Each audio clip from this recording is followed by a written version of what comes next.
School വിട്ട് തിരിച്ചു പോകുന്ന സെഹ്യുനെയും ഗാമിനെയാണ് പിന്നീട് കാണിക്കുന്നത്. എന്തോ ചിന്തിച്ച് നടക്കുന്ന ഗാമിനെ നോക്കി നീ ഇപ്പോഴും അതിനെക്കുറിച്ചാണ് ഓർക്കുന്നത് എന്ന് സെഹ്യുൻ ചോദിക്കുമ്പോൾ, നിനക്ക് തോന്നുന്നുണ്ടോ ആ കൊലപാതകം ചെയ്തത് സഞ്ജുളാണെന്ന്?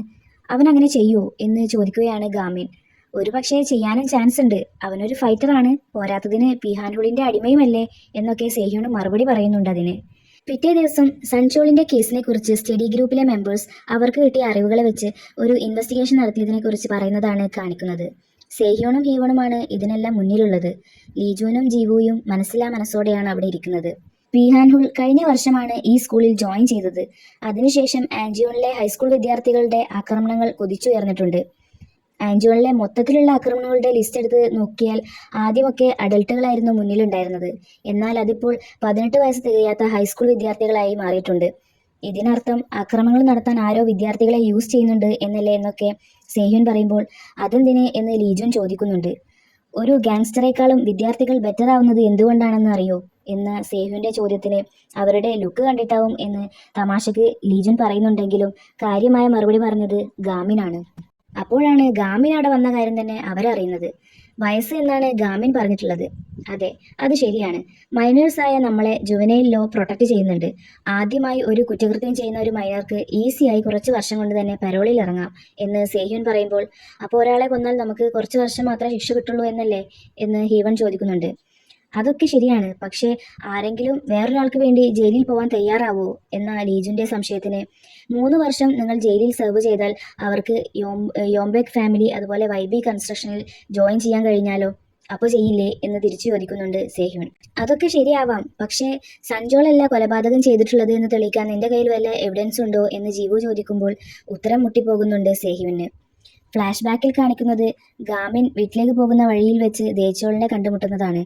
വെപ്രാളത്തിൽ ദേച്ചോൾ, എനിക്ക് നിന്റെ സഹായം വേണം, സഞ്ജോളല്ല കുറ്റവാളി, അവനെ പെടുത്തിയതാണ് എന്നൊക്കെ പറയുമ്പോഴേക്കും പിന്നാലെ വന്ന ട്രെയിനർ അവനെ അടിച്ചിട്ട്, നീ എന്ത് മണ്ടത്തരൊക്കെയാണ് പറഞ്ഞു നടക്കുന്നത്, നിന്നെ കുറച്ചുകൂടി ട്രെയിൻ ചെയ്യാനുണ്ട് എന്ന് പറഞ്ഞ് വീണ് കിടക്കുന്ന അവനെ വീണ്ടും അടിക്കാനായി വരുമ്പോൾ, ട്രെയിനിങ് എന്ന് പറയുന്നത് പഠിക്കുന്ന കാര്യമില്ലല്ലോ എന്ന് ചോദിക്കുന്നുണ്ട്. അതിന് ഇതൊക്കെ ചോദിക്കാൻ നീ ആരാ എന്ന് ചോദിച്ച് അവനെ ഒന്ന് സൂക്ഷിച്ചു നോക്കി, ആ നീയല്ലേ ആ ഹോസ്പിറ്റലിൽ ഉണ്ടായിരുന്ന അഗ്ലി സൈക്കോ എന്ന് ചോദിക്കുമ്പോൾ ഗാമിൻ തന്റെ കണ്ണട ഊരി മാറ്റി അല്ല എന്ന് പറയുകയാണ്. ട്രെയിനർ പുച്ഛിച്ച് ചിരിച്ചുകൊണ്ട്, അതിന് നീ എന്തിനാ നോക്കി പേടിപ്പിക്കുന്നത്, നീ നിന്റെ പണി നോക്ക്, ഇതിലിടപെടണ്ട എന്ന് പറഞ്ഞ് വീണ്ടും ദേച്ചോളിന്റെ അടുത്തേക്ക് ചെല്ലുമ്പോൾ ഗാമിൻ വീണ്ടും തടയുന്നുണ്ട്. നിനക്കെന്താ പറഞ്ഞാൽ മനസ്സിലാവില്ലേ, നീ ഇത് ചോദിച്ചു വാങ്ങുന്നതാണ് എന്ന് പറഞ്ഞ് ഗാമിനെ അടിക്കാൻ ഓങ്ങിയതും ഗാമിൻ വളരെ വിദഗ്ധമായി ഒഴിഞ്ഞു മാറി തിരിച്ച് നല്ലൊരു ഇടി വെച്ചു കൊടുക്കുന്നുണ്ട്. ഇടിയുടെ ശക്തിയിൽ അനങ്ങാൻ പോലും കഴിയാത്ത വിധം അയാൾ തെറിച്ചു വീഴുന്നുമുണ്ട്. ഗാമിൻ വേഗം ദേച്ചോളിന്റെ അടുത്തേക്ക് ചെന്ന് എന്താ ഉണ്ടായത് എന്ന് ചോദിക്കുമ്പോൾ അവൻ ബാത്റൂമിൽ വെച്ച് വൈബി ഫാമിലിയിലെ ഗാങ്സ്റ്റർ ചോര പുരണ്ട കത്തി കഴുകുന്നത് കണ്ട കാര്യം പറയുന്നുണ്ട്. ശരിക്കും പറഞ്ഞാൽ യോബെ ഗാങ് ആരെങ്കിലും കൊന്നാൽ ബാക്കപ്പ് ഫൈറ്റർ അവർക്ക് പകരമായി ജയിലിൽ പോകണം എന്നൊരു നിയമമുണ്ട് എന്നും ദേച്ചോൾ പറയുന്നുണ്ട്. ഗാമിൻ ഈ വിവരം അവരോടൊക്കെ പറയുമ്പോൾ നീ ഇത് വിശ്വസിക്കുന്നുണ്ടോ എന്ന് സേഹ്യുൻ ചോദിക്കുന്നുണ്ട്. ഗാമിൻ പറയുന്നതൊക്കെ ഞാൻ എപ്പോഴും വിശ്വസിക്കാറുണ്ട്, ഇതിപ്പോ എന്ന് പറഞ്ഞ് ലീജുൻ നിർത്തുമ്പോൾ ഹീവണും അത് ശരിവെക്കുകയാണ്. ജീവു ഗാമിനെ പിടിച്ചു കുലുക്കി, നീ ഇതൊന്നും വിശ്വസിക്കാതെടാ, ആ ഗുണ്ടകൾ നിന്നെ യൂസ് ചെയ്യാണ് എന്നൊക്കെ പറയുമ്പോൾ, പക്ഷേ സൺചോളിനെ അന്ന് അവരങ്ങനെ കൊണ്ടുപോകുമ്പോഴുള്ള അവന്റെ കണ്ണുകൾ പറഞ്ഞത് അവന് പഠിക്കണം എന്നതാണ് എന്ന് പറയുകയാണ് ഗാമിൻ. അങ്ങനെയാണെങ്കിൽ നമ്മൾ അത് വിശ്വസിക്കണം എന്ന് ലീജുൻ പറയുമ്പോൾ അതെ എന്ന് ശരിവെക്കുന്നുണ്ട് ഹീവൺ. വലിയ താല്പര്യമൊന്നുമില്ലെങ്കിലും ജീവുവും സമ്മതിക്കുന്നുണ്ട്. ഞാൻ പിന്നെ സഞ്ജോൾ ഹ്യുങ്ങിനെ ആദ്യം തൊട്ട് തന്നെ വിശ്വസിച്ചിരുന്നു എന്ന് സേഹ്യുൻ പറയുന്നത് കേട്ട്, ഓ നീ എപ്പോഴാണ് അവനെ ഹ്യുങ് എന്നൊക്കെ വിളിക്കാൻ തുടങ്ങിയത് എന്ന് ചോദിച്ച് കളിയാക്കുന്നുണ്ട് അവർ. അതൊക്കെ പോട്ടെ, എന്താ ഇനി നമ്മുടെ അടുത്ത പരിപാടി എന്ന് ഹീവൺ ചോദിക്കുമ്പോൾ, ആ കത്തി കണ്ടെത്തണം, കാരണം കത്തി നശിപ്പിക്കാനായിരുന്നു ഉദ്ദേശമെങ്കിൽ അവരൊരിക്കലും അത് കഴുകി വൃത്തിയാക്കില്ലായിരുന്നു എന്ന് പറയുന്നുണ്ട് ഗാമിൻ. വൈബി ട്രെയിനിങ് സെന്ററിന്റെ ഫ്രണ്ടിൽ നിൽക്കുന്ന ഗാമിനെയും ലീജുവിനെയും ജീവുവിനെയുമാണ് അടുത്ത സീനിൽ കാണിക്കുന്നത്. മലയാളിയുടെ കത്തി അവിടെ നിന്ന് കണ്ടെത്തണം, അത്രയല്ലേ ഉള്ളൂ എന്ന് ലീജുൻ പറയുമ്പോൾ നമ്മൾ വളരെ കെയർഫുൾ ആയിരിക്കണമെന്ന് ജീവുവും പറയുന്നുണ്ട്. വൈബിയിൽ ട്രെയിനിങ്ങിന് പോകുന്ന വേറെ സ്കൂളിലെ പിള്ളേരുടെ അടുത്ത് നിന്ന് യൂണിഫോം കടം വാങ്ങിയിട്ട് വേഷം മാറിയാണ് അവരിവിടെ വന്നിട്ടുള്ളത്. അവരെ ഹെൽപ്പ് ചെയ്യാനായി ഹീവണും സേഹ്യുണും പുറകുവശത്ത് ഡ്രോണായിട്ട് ഒളിച്ചിരിപ്പുണ്ട്. നമ്മൾ ഗേറ്റിന്റെ ഫ്രണ്ടിൽ വെച്ച് തന്നെ പിടിക്കപ്പെടോ എന്ന് ജീവു സംശയം പ്രകടിപ്പിക്കുമ്പോൾ, അതിനൊന്നും ചാൻസ് ഇല്ല, അവിടെ എത്ര അധികം ഫൈറ്റിംഗ് ട്രെയിനിങ്ങിനായിട്ട് കുട്ടികൾ വരുന്നുണ്ട്, അവരൊക്കെ ഇവർ ഓർത്തു വെക്കോ, ഇനിയിപ്പോൾ എന്തെങ്കിലും ഡേഞ്ചറായി തോന്നിയാൽ ഞങ്ങളുടൻ പോലീസിനെ വിളിക്കാം എന്നൊക്കെ സേഹ്യുൻ പറയുന്നുണ്ട്. അങ്ങനെ രണ്ടും കൽപ്പിച്ച് അവർ മുന്നോട്ട് വന്ന് ഗേറ്റ് കീപ്പേഴ്സിന്റെ അടുത്തെത്തുന്നുണ്ട്. അവരുടെ പേര് ചോദിക്കുമ്പോൾ ഹേക്ചങ് ഹൈസ്കൂളിലെ ഗുഖ്വാൻ വു ആണെന്ന് ഗാമിനും ജങ് ബി ഹ്വാൻ ആണെന്ന് ലീജുനും സിയോയുബി ആണെന്ന് ജീവുവും പറയുന്നുണ്ട്. അവർ ലിസ്റ്റിൽ പേരുണ്ടോ എന്ന് ചെക്ക് ചെയ്ത് ഉറപ്പുവരുത്തിയതിനു ശേഷം അകത്തേക്ക് കടത്തിവിടുന്നുണ്ട്. രക്ഷപ്പെട്ടു എന്ന് കരുതി സന്തോഷത്തോടെ അകത്തേക്ക് പോകുകയാണ് ഗാമിനും ടീമും. അല്ല, ബാക്കപ്പ് ഫൈറ്റേഴ്സിൽ പെൺകുട്ടികളും ഉണ്ടോ എന്ന സംശയം അവരിൽ ഒരാൾ പ്രകടിപ്പിക്കുമ്പോൾ ചിലപ്പോൾ ഉണ്ടാവുമെന്ന് മറ്റേയാൾ പറയുന്നുണ്ട്. ഉടനടി അയാൾ അവരോട് അവിടെ തന്നെ നിൽക്കാൻ ആവശ്യപ്പെടുന്നുണ്ട്. അവരാകെ ഷോക്കായി എന്തു ചെയ്യണമെന്ന് അറിയാതെ നിൽക്കുകയാണ്. കണ്ണട വെച്ചവനെ വിളിച്ച് നിന്റെ പേര് ഗുഖ്വാൻവു എന്നല്ലേ പറഞ്ഞത് എന്ന് ചോദിക്കുമ്പോൾ ഗാമിൻ ഒരടിക്ക് തയ്യാറായ പോലെ തിരിഞ്ഞു നിന്ന് അതെ എന്ന് പറയുന്നുണ്ട്. നീ എന്താ വല്ല അക്കാഡമിയിലേക്ക് വന്നതാണോ? ബാക്ക് പാക്ക് ഒക്കെ ഇട്ടിട്ട് വന്നിട്ടുണ്ടല്ലോ എന്ന് പറയുമ്പോൾ ജീവുവും ലീജോനും അവനെ ഒന്ന് നോക്കുന്നുണ്ട്. അതും പറഞ്ഞ് അവരോട് അകത്തേക്ക് തന്നെ കയറിക്കൊള്ളാനും പറയുന്നുണ്ട്. ജീവു എന്തെങ്കിലും പറയുന്നതിന് മുമ്പേ ഗാമിൻ മിഡ് ടൈം എക്സാം ഒക്കെ അല്ലേ വരുന്നത്, അതാ ഞാൻ ബാഗൊക്കെ ഇട്ട് വന്നത്, സോറി എന്ന് പറയുകയാണ്. അവരങ്ങനെ ബിൽഡിങ്ങിന്റെ ഉള്ളിലേക്ക് കടന്നപ്പോഴാണ് അവിടെ അത്രയും അധികം ആളുകളെ കാണുന്നത്. ഫ്ലാഷ് ബാക്കിൽ കാണിക്കുന്നത് ലീജുനും ജീവുവും യൂണിഫോം ഒക്കെ വാങ്ങിപ്പോയതിനു ശേഷം അവരിൽ ഒരാൾ എടാ ഇന്നല്ലേ ബാക്കപ്പ് ഫൈറ്റേഴ്സിന്റെ മീറ്റിംഗ് ഉള്ളത് എന്ന് ചോദിക്കുമ്പോഴാണ് മറ്റാളും അത് ഓർക്കുന്നത്. അത്രയും ആളുകളുള്ളതല്ലേ, ഇനി മുന്നോട്ട് പോകുന്നത് റിസ്ക് ആണ്, തിരിച്ചു വരുന്നതാവും നല്ലത് എന്ന് സേഹ്യോണും ഹീവണും സജസ്റ്റ് ചെയ്യുന്നുണ്ടെങ്കിലും ഗാമിൻ സമ്മതിക്കുന്നില്ല.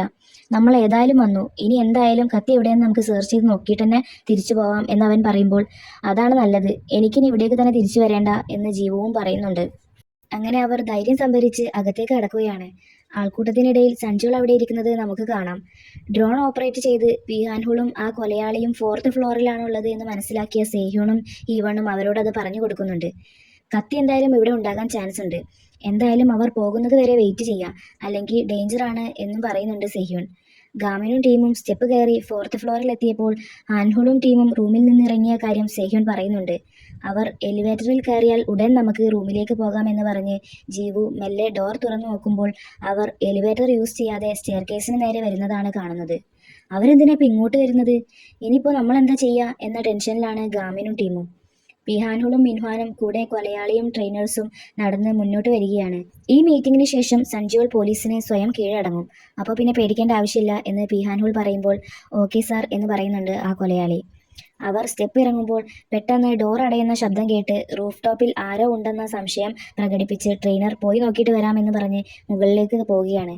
ജീവുയും ലീജുനും 2nd ഫ്ലോറിലാണുള്ളത്. രക്ഷപ്പെട്ടു എന്ന് പറഞ്ഞ് തിരിഞ്ഞു നോക്കുമ്പോഴാണ് ഗാമിൻ അവരുടെ കൂടെ ഇല്ല എന്നുള്ളത് മനസ്സിലാക്കുന്നത്.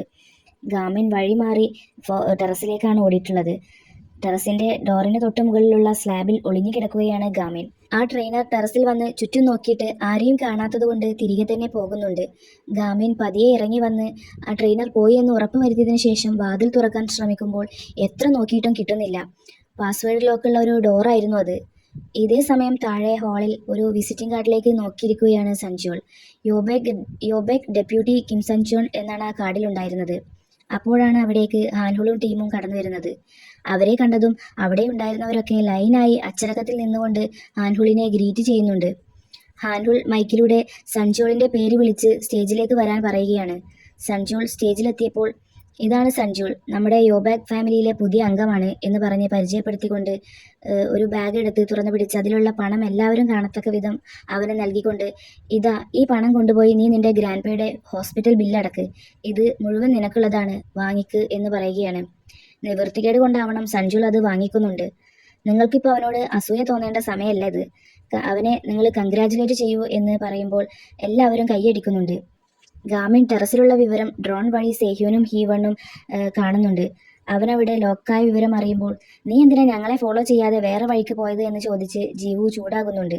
നീ എന്തിനാ ടെൻഷനാവുന്നത്, ഞാനിവിടെ ഇല്ലേ, ഗാമിന് പകരം ഞാൻ ഫൈറ്റ് ചെയ്തോളാം എന്നൊക്കെ ലീജുൻ പറയുമ്പോഴാണ് മുന്നിൽ കോറിഡോറിൽ ട്രെയിനർ നിൽക്കുന്നത് അവർ കാണുന്നത്. ഇതേ സമയം നേരത്തെ അവരെ കയറ്റിവിട്ട അവരിലൊരാൾ സംശയമുള്ളതുപോലെ ആ പെൺകുട്ടിയുടെ പേര് സിയോയുബി എന്നല്ലേ പറഞ്ഞത്, അവളല്ലേ നേരത്തെ ഒറ്റക്ക് വന്നിട്ടുണ്ടായിരുന്നത് എന്ന് ചോദിക്കുന്നുണ്ട്.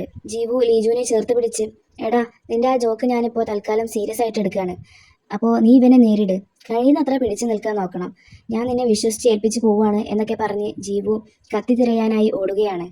ആ മൊട്ടത്തലയൻ അടുത്തേക്ക് വന്ന് നീ എന്നെ ഇവിടെ കണ്ടിട്ട് സർപ്രൈസ് ആയിട്ടുണ്ടാവില്ലേ, നീ ഞങ്ങളുടെ യൂണിഫോം ആണല്ലോ ധരിച്ചിട്ടുള്ളത്, ലാസ്റ്റ് ടൈം നമ്പർ 1 ആയിട്ടാണ് നീ പ്രിട്ടൻഡ് ചെയ്തത്, ഇപ്പം എന്താ ബാക്കപ്പ് ഫൈറ്റർ ആയിട്ടാണോ പ്രിട്ടൻഡ് ചെയ്യുന്നത്, അന്ന് അത്രയൊക്കെ കിട്ടിയിട്ടും നിനക്കത് പഠിക്കാനായിട്ടില്ലേ എന്ന് അവൻ ചോദിക്കുമ്പോൾ അന്ന് നിങ്ങൾ 3 പേരല്ലേ എന്നോട് ഏറ്റുമുട്ടിയത്, ഇപ്പോൾ നിന്നെ ഞാൻ എല്ലാം പഠിപ്പിച്ചു തരാം, എന്ന് പറഞ്ഞ് വളരെ കോൺഫിഡൻ്റ് ആയി ലീജുൻ മുന്നോട്ട് വരികയാണ്. അങ്ങനെ അവരവിടെ ഒരു ഫൈറ്റിന് തന്നെ ഒരുങ്ങുന്നുണ്ട്. ആ സമയത്താണ് ഡിറ്റക്റ്റീവ് വൈബി ട്രെയിനിങ് സെന്ററിലേക്ക് വരുന്നത് സേഹ്യൂണിന്റെ ശ്രദ്ധയിൽപ്പെടുന്നത്. സൺഷോളിനെ അറസ്റ്റ് ചെയ്യാൻ വരുന്നതാണെന്ന് മനസ്സിലാക്കിയ സേഹ്യൂൺ ഗാമിനോട് ഡിറ്റക്റ്റീവ് എത്തുന്നതിന് മുമ്പ് നമുക്ക് അവനെ രക്ഷിക്കണം എന്ന് പറയുമ്പോൾ ഗാമിൻ കഷ്ടപ്പെട്ട് വാതിൽ തുറക്കാൻ ശ്രമിക്കുകയാണ്. ആ ഫൈറ്ററിന്റെ ഒറ്റയടിക്ക് തന്നെ ലീജുൻ നിലത്ത് വീഴുന്നുണ്ട്. തെറിച്ചു വീണ അവന്റെ ഇയർപോഡ് ഫൈറ്റർ ചവിട്ടി പൊട്ടിക്കുന്നുമുണ്ട്. 4th ഫ്ലോറിൽ ജീവു കത്തി തിരയുന്ന തിരക്കിലാണ്. അവിടെയുള്ള ഒരു മേശവലിപ്പ് കുത്തി തുറന്നപ്പോൾ അതിൽ നിന്ന് കത്തി കണ്ടെത്താനാവുന്നുണ്ട്. അവൾ അത് വേഗം ഒരു കവറിലിട്ട് പുറത്തു വരാൻ നിൽക്കുമ്പോഴാണ് ആരോ അങ്ങോട്ട് വരുന്ന ശബ്ദം കേട്ട് അവൾ വേഗം മേശയുടെ മറവിലേക്ക് ഒളിക്കുന്നത്. അത് നേരത്തെ നമ്മൾ കണ്ട ട്രെയിനർ ആയിരുന്നു. ആ ട്രെയിനർ അവിടെയൊക്കെ ഒന്ന് സെർച്ച് ചെയ്ത് തിരിച്ചു പോകാൻ നിൽക്കുന്നത് കാണുമ്പോൾ ജീവുവിന് നല്ല ആശ്വാസമാവുന്നുണ്ട്. എന്നാൽ അയാൾ തിരിഞ്ഞു നടന്നു വന്ന് അവളിരിക്കുന്ന മേശയുടെ അടുത്തെത്താറായപ്പോഴാണ് കാലിൽ പോലീസിന്റെ ആംഗ്ലറ്റ് ട്രാക്കർ ഉള്ളത് ജീവു കാണുന്നത്. അവൾ പേടിച്ചൊളിച്ചിരിക്കുകയാണ്. കുറച്ചു കഴിഞ്ഞ് ശബ്ദമൊന്നും കേൾക്കാതായപ്പോൾ അവൾ മെല്ലെ എത്തി നോക്കുമ്പോൾ ആരെയും കാണുന്നില്ല. പെട്ടെന്നാണ് പിന്നിൽ നിന്ന് "അപ്പോൾ നീ ഒരു പെണ്ണായിരുന്നോ, ക്യൂട്ടി" എന്ന് പറഞ്ഞ് ചിരിക്കുന്ന ട്രെയിനറെ കാണുന്നത്. "ഞാനൊരാളെ കൊന്നു" എന്ന് പരസ്യമായി പ്രഖ്യാപിക്കുകയാണ് സൺജോൾ. അഭിനന്ദിക്കുന്നത് പോലെ ഹാൻഹുളും എല്ലാവരും കൈയടിക്കുന്നുണ്ട്. ഇതെല്ലാം കണ്ട ഡിറ്റക്റ്റീവ് എന്തൊക്കെയാണ് ഇവിടെ നടക്കുന്നത് എന്ന് സ്വയം ചോദിക്കുന്നുണ്ട്. ഗാമിനാവട്ടെ ടെറസിലെ ഡോറ് തുറക്കാനുള്ള കഠിനമായ പരിശ്രമത്തിലാണിപ്പോഴും. ഇവിടെ വെച്ചാണ് ഈ ഒരു എപ്പിസോഡ് അവസാനിക്കുന്നത്.